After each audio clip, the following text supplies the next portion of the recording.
اب میں ایک عملی سوال کہہ رہا تھا کہ اس میں ایک بڑا عملی سوال ہے، میں کیا کروں؟ میں ایک ایسے ماحول میں رہ رہا ہوں جس میں اللہ کا دین غالب نہیں ہے۔ میں نماز پڑھ رہا ہوں، روزہ رکھ رہا ہوں، میں شراب نہیں پیتا، میں سور نہیں کھاتا، چلو میں نے اپنا اکاؤنٹ جو ہے بینک میں جو ہے کرنٹ اکاؤنٹ رکھا ہوا ہے، میں نے کوئی سود نہیں لیا، نہ سود لینا چاہتا ہوں، کیا کروں؟ اکیلا چنا پہاڑ کو تو نہیں پھوڑ سکتا، پورا نظام تو میرے بدلنے سے نہیں بدل جائے گا، تو میں تو رہا پھر 40%، 50%، 60%، 70% کافر کا کافر۔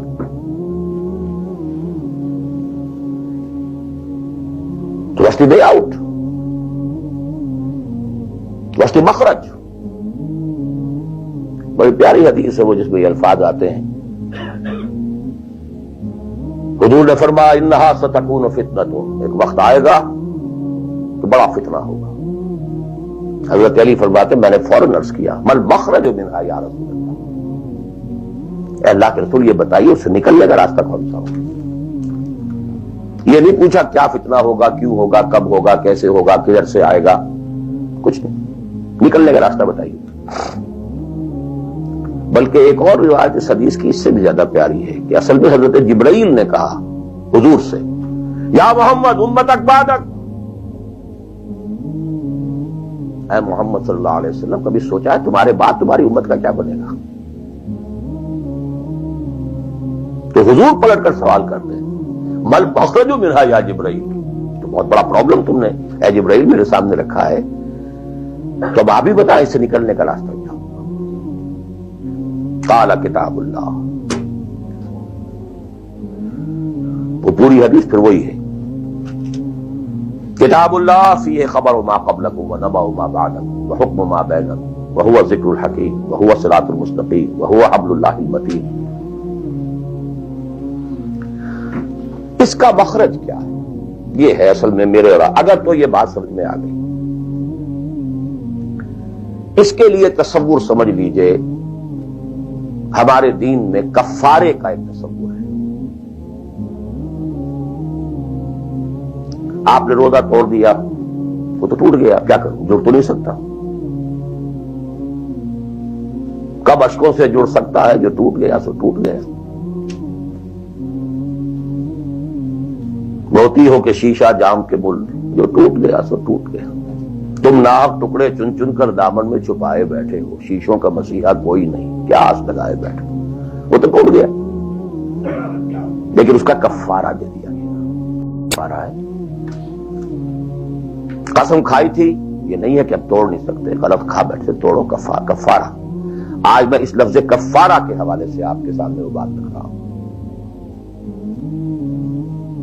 اب مجھے اللہ نے پیدا کر دیا اس طور میں، کسی کو ہندوستان میں پیدا کیا، کسی کو انگلستان میں کیا ہے، کسی کو امریکہ میں کیا ہے، کسی کو پاکستان میں کیا ہے، کچھ کو پاکستان پہنچا دیا ہے چاہے زبردستی چاہے اپنی مرضی سے، کسی کو یہاں پہنچا دیا ہے چاہے کسی بھی نیت اور کسی بھی ارادے سے، لیکن اب ہے کہیں ہے، کیا کریں؟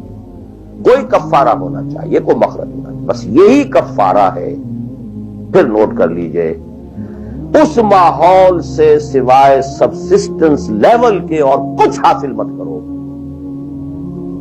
اور اس سبسسٹنس لیول پر بھی جو کچھ تم نے کھایا پیا ہے اور سانس لیا ہے، جو انرجی کریٹ ہوئی ہے، اس کا میکسیمم اس جہاد میں صرف کر دو کہ اس نظام کو بدلو۔ تمہاری یہ جد و جہد، تمہاری یہ کوشش کفارہ بن جائے گی اس کا۔ معذرۃ الی ربکم، معذرت پیش کر سکو گے اللہ کے۔ اے اللہ میں نے اس نظام کے ساتھ ریکنسائل نہیں کیا،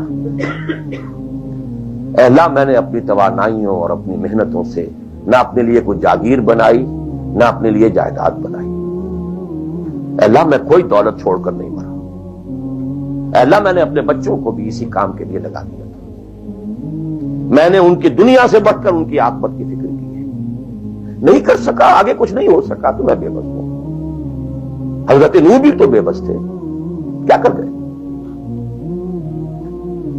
لیکن اگر کسی بھی درجے میں ریکنسیلیشن ہے، کمپیٹیبلٹی ہے، اس کو آپ نے ایکسپٹ کر لیا ہے، اس میں پھلنے پھولنے اور پھیلنے کا بندوبست کر رہے ہیں، یو آر ڈومڈ.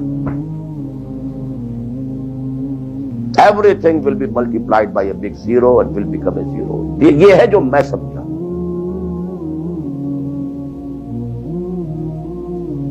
اس کا نام ہے جہاد. Constant friction, constant struggle. جان مال، ان صلاتی و نسکی و محیایا و مماتی للہ رب العالمین.